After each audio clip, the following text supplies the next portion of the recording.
Audio Jungle.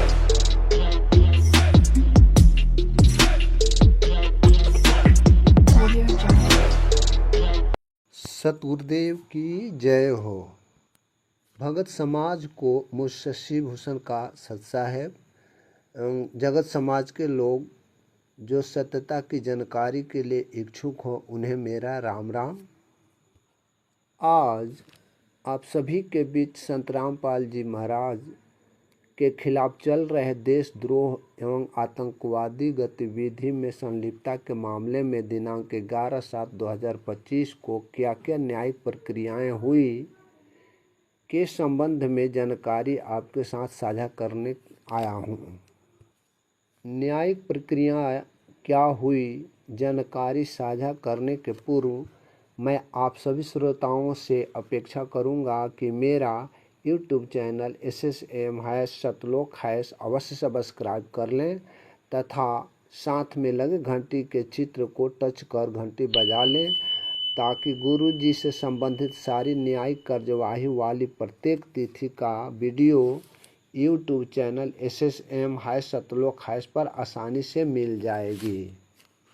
हाँ, एक बात और कहना चाहूँगा कि यदि आप संत रामपाल जी महाराज को कैसे सजा हुई, किस वजह से हुई, किसने गुरु जी के विरुद्ध गवाही दिया, जिसने भी गवाही दिया क्या वे सभी गवाह संत रामपाल जी महाराज के अनुयायी थे या गुरु जी के दुश्मन थे। राष्ट्रीय समाज सेवा समिति ने अपने कुकर्म से गुरु जी के विपरीत भक्तों को कैसे अपने कुकर्मी जाल में फंसाकर संत रामपाल जी को 5 महिला 1 मासूम बच्चा के हत्या के जुर्म में मरते दम तक का आजीवन कारावास की सजा करवाई। उक्त सभी बातों की सत्यता का खुलासा एक पुस्तक ज्ञान अमृत एवं षड्यंत्र का 20 में की गई है, जिसे आप सभी मंगा कर देख पढ़ सकते हैं तथा सत्यता को परख सकते हैं। इस पुस्तक को मंगाने के लिए 99-315-92-093 पर कॉलिंग या व्हाट्सएप मैसेज के जरिए संपर्क कर सकते हैं। पुस्तक आपको डाक पार्सल के द्वारा आपके पते एड्रेस पर भेज दी जाएगी। अब मैं अपने विषय वस्तु पर लौटता हूँ। आज का मेरा विषय वस्तु दिनांक 11/7/2025 को संत रामपाल जी एवं अन्य के विरुद्ध क्या क्या प्रक्रियाएं हुई के संबंध में जानकारी देना है। दिनांक 11/7/2025 को हुई न्यायिक प्रक्रिया के पूर्व आपको यह जानकारी होनी चाहिए कि इस मुकदमा में कुल अभियुक्तों को 2 भागों में बांटा गया है, पार्ट ए एवं पार्ट बी में।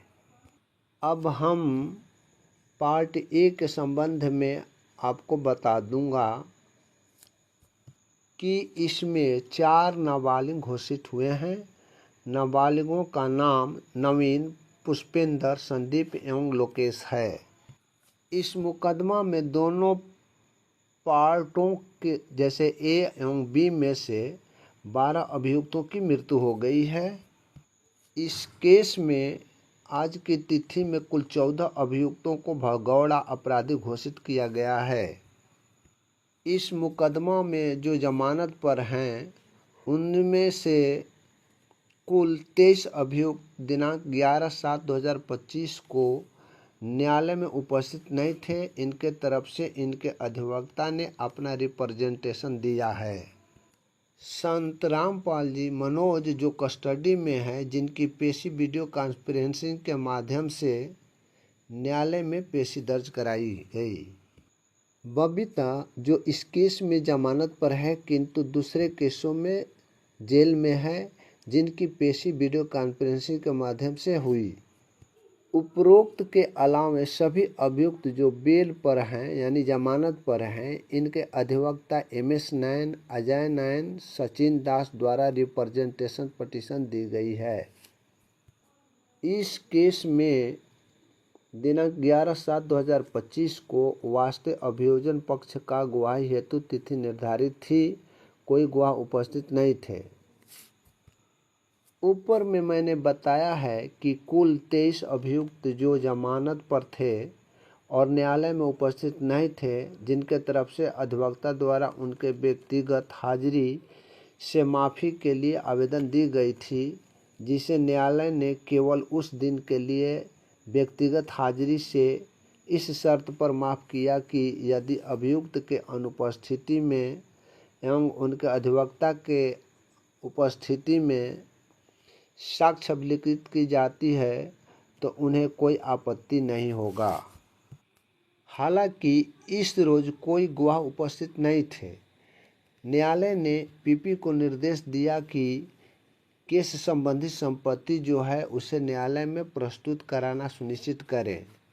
इस केस में अगली तिथि 1/8/2025 को वास्तविक गवाही हेतु निर्धारित की गई। इस तरह उपरोक्त सभी बातें इस मुकदमा के पार्ट ए में की गई कार्रवाई के संबंध में आप लोगों के समक्ष रखा। अब मैं पार्ट बी में की गई न्यायिक कार्यवाही को रखने का प्रयास करूँगा। इस पार्ट में कुल 804 अभियुक्त हैं, जिसमें से 20 अभियुक्त को न्यायालय ने व्यक्तिगत हाजिरी से छूट दे रखी है। 14 अभियुक्त उद्घोषित अपराधी हैं। 2 अभियुक्तों की मृत्यु हो गई है। मृतक का नाम सतीश ढक्का एवं विनोद कुमार है। शेष अभियुक्त जमानत पर हैं। सभी अभियुक्त उपस्थित थे। पार्ट बी में एक अभियुक्त अमन के विरुद्ध दिनांक 11/7/2025 को चार्ज के बिंदु पर बहस के लिए तिथि फिक्स थी। इस केस में पार्ट बी में दिनांक 11/7/2025 को कुल 10 अभियुक्तों की ओर से व्यक्तिगत हाजिरी से मुक्त करने वास्ते आवेदन दी गई थी। इन 10 अभियुक्तों का नाम विजेंदर, जिसका अभियुक्त नंबर 962, जय किशन 961, महेंद्र 945, दीपक 956, मनोज 968, मुकेश 970, सत्यनारायण 769, राहुल 767, सत साहेब राम 954, टीना 964 हैं। उपरोक्त लोगों को न्यायालय व्यक्तिगत हाजिरी से छूट का आदेश पारित उस दिन के लिए किया। अमन के विरुद्ध चार्ज के बिंदु पर बहस हुई।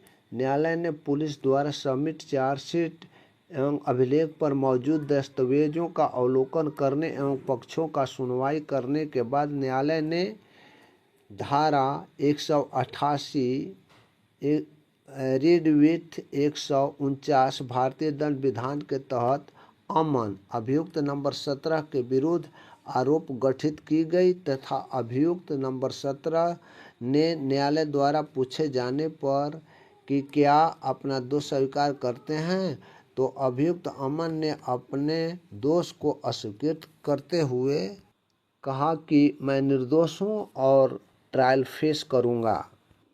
न्यायालय doctor Parvinder Kaur additional session जज हिसार ने अमन के विरुद्ध निम्नवत चार्ज फ्रेम किया।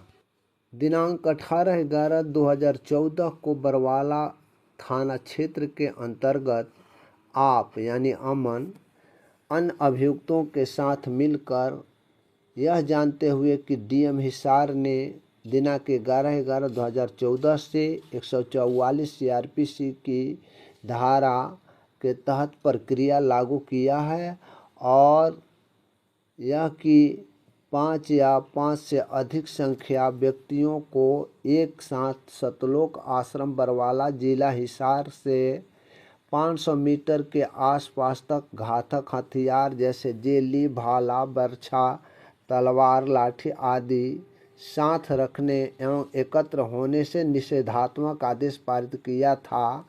फिर भी आपके द्वारा आदेश का उल्लंघन किया गया है, जो धारा 188 रीड विथ 149 आईपीसी के तहत दंडनीय अपराध किया है। आरोप गठित की जाती है और इस अपराध के लिए न्यायालय द्वारा विचारण की जाती है। इस तरह से दिनांक 11/7/2025 को संतराम पाल जी महाराज के साथ अन्य अभियुक्तों के विरुद्ध न्यायिक प्रक्रियाएं हुई। यह केस वर्तमान समय में डॉक्टर परमिंदर कौर अपर जिला व सत्र न्यायाधीश विशेष अदालत केंद्रीय जेल नंबर 1 हिसार के द्वारा विचारण की जा रही है। इसी के साथ आज का यह वीडियो को विराम देते हैं। अब हमें इजाज़त दीजिए। सत साहेब, जय बंदी छोड़ की।